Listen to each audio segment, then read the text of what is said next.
6 novembre 89, un titre qui claque à la une du Nouvel Observateur. Profs, ne capitulons pas. C'est un appel qui résonne encore terriblement 31 ans après sa publication et après l'assassinat d'un prof, Samuel Paty, qui défendait les mêmes valeurs que celles de ce manifeste. Le contexte, 89, la gauche est au pouvoir. La voici confrontée à un phénomène inédit, des jeunes filles qui viennent à l'école voilées et qui gardent leur foulard pendant les cours. D'abord des petites filles en primaire à Épinal, il y a eu une première alerte. Oui. Puis 3 collégiennes de Creil, où le principal, Ernest Chénière, estime que le voile est une marque religieuse incompatible avec le bon fonctionnement d'un établissement et qui, devant le refus des jeunes filles et de leurs parents, prononcent leur exclusion. Tollé à gauche, SOS Racisme, les syndicats enseignants, la majeure partie du PS prône la conciliation et le refus des exclusions, de même que Daniel Mitterrand, qui prend position, et le ministre de l'Éducation de l'époque, Lionel Jospin. L'école, en France, doit accueillir tous les enfants. Yeah. L'école ne doit pas être un lieu de refus ou d'exclusion. Et, à mon avis, le fait qu'un enfant arrive avec un foulard ne doit pas être un motif pour l'exclure ou pour ne pas l'accepter à l'école. Ça a été vraiment une des grandes gloires de la Révolution. Si aujourd'hui, 200 ans après, la laïcité ne pouvait pas accueillir toutes les religions, toutes les expressions en France, alors c'est qu'il y aurait un recul terrible. En ce mois de novembre 89, c'est donc à contre-courant que vous interpellez le ministre et Lionel Jospin, avec 4 autres intellectuels, Régis Debray, Alain Finkielkraut, Elisabeth de Fontenay et Catherine Kinsler. D'une seule phrase, monsieur le ministre, dites-vous à Lionel Jospin, vous avez désarmé ces milliers de jeunes musulmanes qui se battent ici et là pour leur dignité et leur liberté. Leur plus sûr allié contre l'autoritarisme des pères était l'école laïque et républicaine. Aujourd'hui, elles l'ont perdue. Fin de citation. Mais c'est une bataille que vous avez finalement gagnée avec la loi interdisant le port des signes religieux à l'école, et des convictions qui ont conquis une partie de la gauche qui n'était, enfin, si on reprend le film au tout début, ce qui n'était pas le cas à cette époque-là, à ce moment-là où vous prenez position. Quand même, il aura fallu près de 30 ans. Je veux dire par là que pendant très longtemps, la gauche, et encore plus, je dirais, la gauche radicale, la gauche extrémiste, n'ont jamais admis ça. Et au fond, au départ, je peux bien comprendre que c'était l'esprit de tolérance, même si je pensais que c'était une tolérance intolérable pour la République, même 3 petites filles voilées. Mais il a fallu beaucoup de temps. Et encore aujourd'hui, on voit ici ou là des hommes politiques ou bien des professeurs même qui trouvent qu'on devrait revenir là-dessus. Sur le voile à l'école et sur le port de signes religieux, non. C'est très marginal dans le débat public. Enfin, c'est très marginal. Je ne trouve pas que ce soit si marginal. Mais c'est vrai. C'est vrai que progressivement, la gauche, et les socialistes en particulier, ont compris qu'il y avait un mouvement politique islamiste qui faisait de l'entrisme, notamment auprès des enfants. Je veux dire par là que les enfants qui arrivent aujourd'hui dans l'école publique, pour certains, même si c'est encore une minorité, sont absolument les oreilles bouchées au discours républicain, voir ce qui s'est passé avec les caricatures. C'est pas une exception. Et ce qui m'inquiète énormément aujourd'hui, c'est que j'ai le sentiment que les nouvelles générations, et notamment de Français musulmans, les nouvelles générations sont de plus en plus acquises au combat contre la laïcité. Ils sont de plus en plus, comment dirais-je, ils arrivent à l'école, si vous voulez, déjà avec les paroles de l'imam, etc. Et ils ne sont pas prêts à, comme on dit, mettre à l'écart leurs croyances ou leurs préjugés, ce qui était l'objectif de l'école républicaine, pour écouter autre chose. Et c'est la nouvelle génération. Et quand on est à 50% de ces 18-25 ans, de ces 14-25 ans, qui pensent absolument que la charia est au-dessus de la République, eh bien, il y a de quoi s'inquiéter. Et quand vous voyez ensuite, et c'est très, comment dirais-je, c'est très habile de la part des islamistes politiques, quand vous voyez d'autre part, à l'université, comme des clusters dans certaines dans certains... unité chère. Oui, unité ou chère ou pas. Je veux dire en sociologie, en histoire et dans d'autres machins, qui au fond défend la cause des islamistes, refusant de faire la différence entre islam et islamisme, eh bien il y a de quoi s'inquiéter. Parce qu'il y a très peu de temps, une jeune fille, et c'était à Sciences Po, 18 ans, que je vois, me parle de toutes ces théories, etc., la persécution de l'islam, toujours sans faire la différence. Je lui dis, mais pourquoi tu dis ça? Et elle m'a dit, parce que mon professeur me l'a dit, voilà. C'est-à-dire que les professeurs, dans certaines disciplines, évidemment, probablement minoritaires, mais faisant beaucoup de bruit, transmettent, si vous voulez, exactement des théories absolument contraires à la République laïque. En 2007 déjà, vous témoigniez lors du procès des caricatures, procès Charlie, et vous étiez extrêmement soucieuse. On vous écoute à l'époque. On sent tous qu'on est vraiment à un tournant. Et si on recule un peu sous prétexte de bien-pensance, de bienséance, de ne pas blesser, etc., c'en est fini de la liberté d'expression. Ça veut dire que c'est fini la démocratie. C'en est fini la liberté d'expression, c'en est fini la démocratie, c'était en 2007. Les choses ne se sont pas améliorées depuis. Ah non. Vous dites même, cela ne peut plus se régler dans le pacifisme, car c'est aller trop loin, c'est une guerre que nous devons mener. Mais je ne suis pas sûre que les Français soient prêts. À quelle guerre faut-il se préparer, Elisabeth Badinter ? À une guerre d'abord idéologique. C'est vraiment...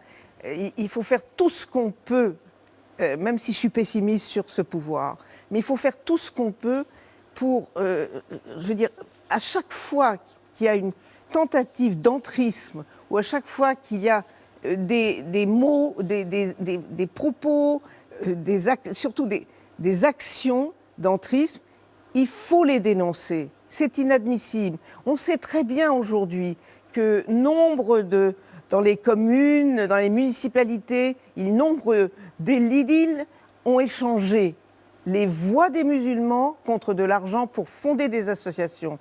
Et des associations islamistes, voire dans le sport, voire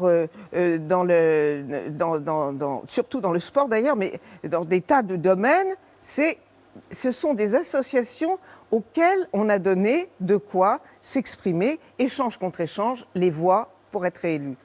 Ça aussi, ça doit être dénoncé. Et donc, ça fera mal, vous savez. Ça fera mal à tout le monde. Mais il ne faut rien laisser passer. Et moi, je n'arrête pas de me battre, si vous voulez, contre l'esprit de soumission au nom d'une soi-disant tolérance. Ça, c'est pas possible. On donne de l'argent à des associations et puis on construit des mosquées avec cet argent. Et les mosquées fleurissent en France. Alors, c'est très bien quand ce sont des mosquées qui accueillent de façon conforme aux lois de la République les musulmans, c'est normal, il n'y a rien à dire. Quand ce sont d'autres mosquées dont on a tant de mal à fermer, on les ferme 6 mois, mais après on les rouvre, tout ça doit être repris. Et tous ces gestes, si vous voulez, de refus de soumission seront évidemment extrêmement mal pris par ces islamistes qui avancent pourtant. Je vais vous donner un petit exemple du quotidien. Quand je suis la marraine de Babilou, la fameuse crèche Babilou, pour laquelle je me suis battue justement. Et on en était au point, et on était à l'époque dans les 2005-2006, donc ça fait quand même 15 ans. On était au point que les maires de Chanteloup-aux-Vignes venaient voir la directrice de la crèche en disant « Je vous interdis de mettre mes petits-enfants, entre parenthèses, entre la naissance et 3 ans à la crèche, à côté d'enfants non musulmans. Je ne veux pas qu'ils mangent à la même table. » On en était là. Alors, si c'est ça la République, eh bien moi je ne suis pas d'accord. Vous continuez à dire ne capitulez pas aux professeurs des écoles, puisque le combat il se mène aussi à l'intérieur des établissements scolaires. Mais vous continuez à leur dire ne capitulez pas. Écoutez, continuez à montrer des caricatures de écoutez, franchement, de aujourd'hui, après ce qui vient de se passer, je ne me sens pas le droit de leur dire à eux qui vivent ça au quotidien, ne capitulons pas ou ne capitulez pas. Je ne suis plus professeur. À l'époque, on était tous professeurs quand on a eu cette tribune. Je ne me sens pas le droit de donner des leçons à personne, parce que c'est eux qui payent. Et en plus, et Samuel Paty, et cette horrible chose qui lui est arrivée, en est je dirais, le signe même, parce qu'il avait pris beaucoup de précautions, parce qu'il était aimé par ses élèves.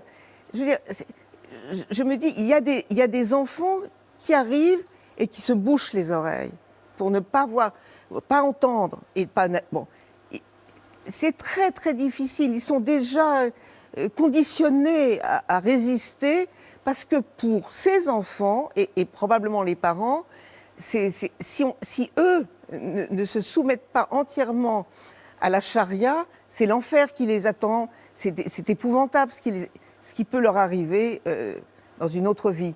Donc, les professeurs ne peuvent pas faire de miracle. Et moi, j'aurais, comment dirais-je, je me sentirais même coupable d'essayer. J'ai pas de leçon à donner, voilà. Je pense qu'ils peuvent faire tout ce qu'ils peuvent. Et s'ils en convainquent un ou deux dans leur classe d'ouvrir les oreilles, de leur expliquer qu'il y a deux mondes, il y a le monde privé, le monde religieux qui est privé, etc., et le monde public qui est autre chose, et qu'on peut avoir conciliation entre ces deux mondes. S'il y en a même deux ou trois, je trouverais ça formidable. Le combat, pour reprendre votre mot, se mène d'abord à l'école, mais aussi sur les réseaux sociaux. On l'a vu avec l'affaire de la jeune Mila, qui aujourd'hui encore est menacée de mort, insultée au quotidien sur ces mêmes réseaux. Vous diriez quel est le symbole de notre impuissance ? En partie oui, mais pour tout vous dire, elle serait peut-être moins le symbole de notre impuissance si elle était énergiquement défendue, et en particulier par les féministes. Que je trouve bien silencieuse dans cette affaire, mis à part une ou deux ou trois associations de féministes que je connais. On ne peut pas dire qu'elle a été beaucoup défendue. Hein. Elle a même été, et par des femmes aussi. Ni par une partie de la gauche, exactement. Royal. Absolument. Vous leur en voulez ? À ces femmes de ne pas intervenir, oui. Je trouve ça lamentable. Mais comment vous l'expliquez ? Je l'explique peut-être mal, mais je pense que ça montre quelque part, et en tous les cas pour certaines féministes actuelles, ça montre leur alliance implicite avec d'autres mouvements, voilà. Et mouvements qui sont plutôt plus proches des islamistes que de Mila. Des mouvements qui ne sont pas universalistes. Pas du tout, non. Mais bon, on lui a reproché ces expressions, et je dis, mais à cet âge-là, on parle comme ça, voilà. Elisabeth Badinter, ce combat pour la laïcité tel que nous la vivons en France, ce combat, il semble pour le moins ces temps-ci mal compris, et voire même, ça c'est nouveau, combattu à l'étranger, qui d'ailleurs a véhiculé des informations fausses, mensongères, comme celle lancée par la ministre pakistanaise. Vous avez suivi ça, Patrick nous en parlait fortement hier. Alors bien sûr, il y a eu les rétractations, même des excuses molles d'une journaliste du Washington Post qui avait relayé tout ça. Mais ma question, en fait, vous la devinez, c'est que dans cette guerre idéologique que vous évoquez, ça vous inquiète d'autant plus, ces réactions à l'étranger? Écoutez, oui, pour tout vous dire, à ce point-là, ça me surprend. Parce qu'enfin, mis à part, grosso modo, certains pays d'Europe, la plupart des pays d'Europe qui ne bougent pas, qui sont plutôt solidaires, j'ai l'impression qu'entre le continent américain et l'ensemble des pays musulmans, c'est une grande partie des êtres humains qui ne comprennent rien et qui sont, je dirais, d'une violence extrême. Alors que finalement, quand on explique un peu ce que c'est que la laïcité, ce que tous les étrangers ont beaucoup de mal à comprendre, ça faut bien le dire, mais les religions sont les bienvenues en France dès lors qu'elles se plient aux lois de la République. Et jusque dans les années, je dirais, 80-90, il n'y avait aucun problème. Aucun problème. Et ces problèmes sont arrivés avec les islamistes radicaux. Voilà, c'est ça la vérité. Et donc, je vois bien que les Américaines, des universités diverses, nous accusent d'être racistes, islamophobes, etc. Elles n'y comprennent rien, quoi. Bon, elles ne veulent probablement y comprendre rien. Emmanuel Macron, oui, Patrick. Oui. Emmanuel Macron a donné plusieurs interviews et entretiens dans la presse anglo-saxonne sur ce thème de la laïcité. Il a même récemment donné une interview à la chaîne Al Jazeera.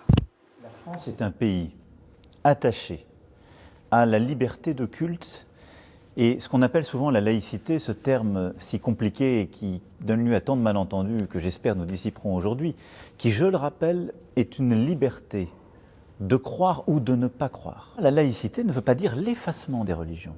Ça, c'est pas vrai. Et donc, dans la société, toutes les religions vivent. Et vous voyez dans les rues le foulard. Et vous voyez dans les rues des gens qui peuvent porter la croix ou la kippa. En France, le principe de laïcité n'a pas de problème avec l'islam. Il essaie vraiment de l'expliquer calmement et en retirant le maximum de prise. Oui, je ne suis pas sûre qu'il a été entendu, écouté, mais il a raison de le faire. Et je pense que c'est bien de parler aux chaînes arabes et musulmanes jusqu'au Pakistan. Mais les Pakistanais sont tellement frénétiques et fanatiques qu'ils ne veulent rien entendre. Alors, il y a ceux qui ne veulent rien entendre.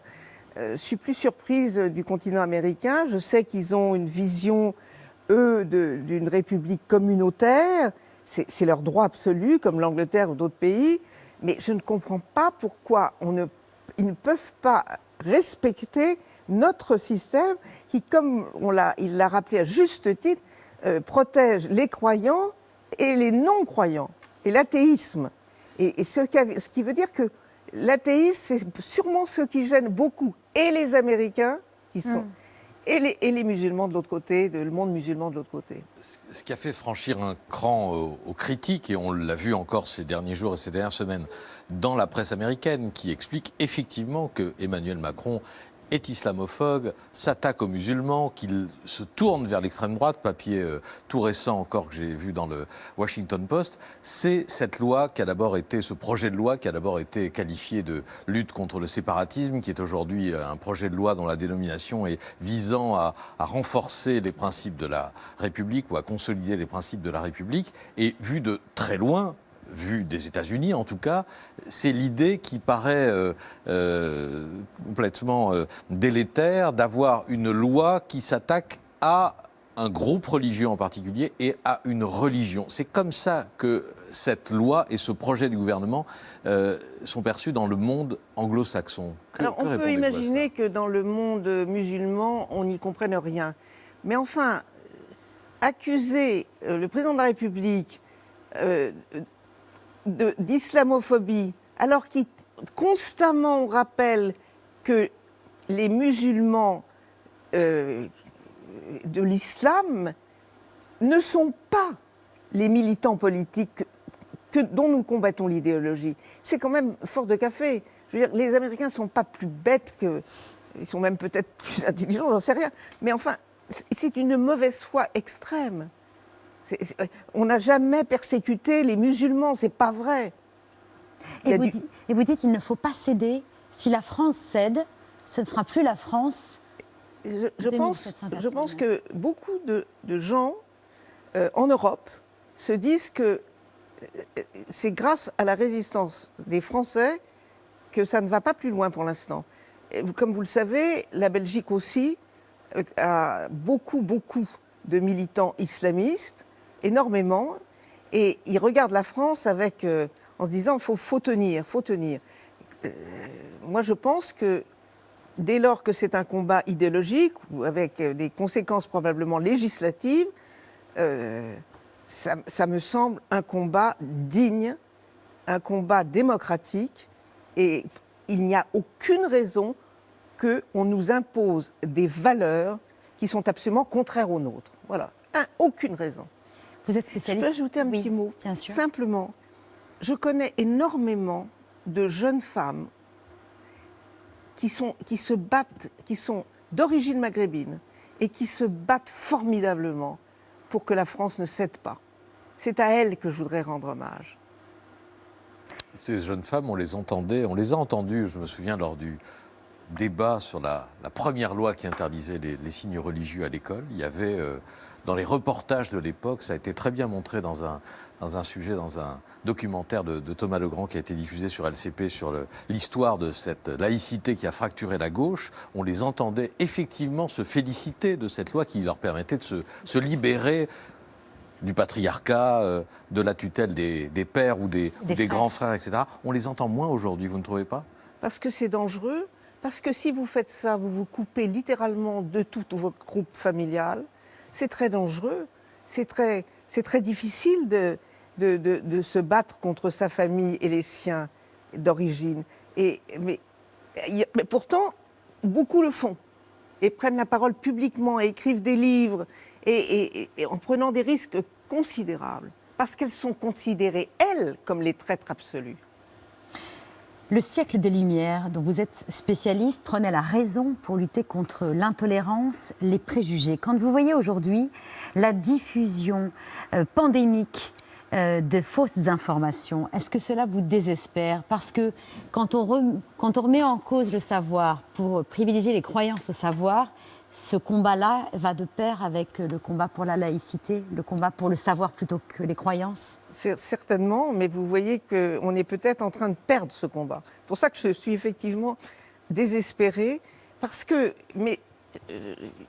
au fond, à l'école, on essaye de vous apprendre à exercer votre raison, à raisonner, à douter, à se poser des questions pour essayer d'être le plus objectif possible. Et le complotisme, c'est exactement une contre-raison au nom d'une pseudo-rationalité. C'est-à-dire que quand vous écoutez les arguments des complotistes, et je trouve qu'il y en a de plus en plus dans notre société, ils essayent de montrer qu'il y a, comment dirais-je, une rationalité dans leurs arguments qui n'en sont pas, et qui sont, si vous voulez, la conjonction de propos non prouvés du tout, ou dont on sait qu'ils sont faux. Je vous donne, je ne reprends pas l'exemple du film Hold Up, parce que je ne l'ai pas vu. En revanche, comment on peut imaginer qu'il y ait eu tant de gens au moment où on a abattu les tours à New York qui disent « c'est pas vrai ». Comment peut-on? Alors si même la vision qu'on voit de ses propres yeux des tours qui tombent, ben non, c'est pas vrai. Et alors il faut développer des propos, je peux même pas dire des arguments.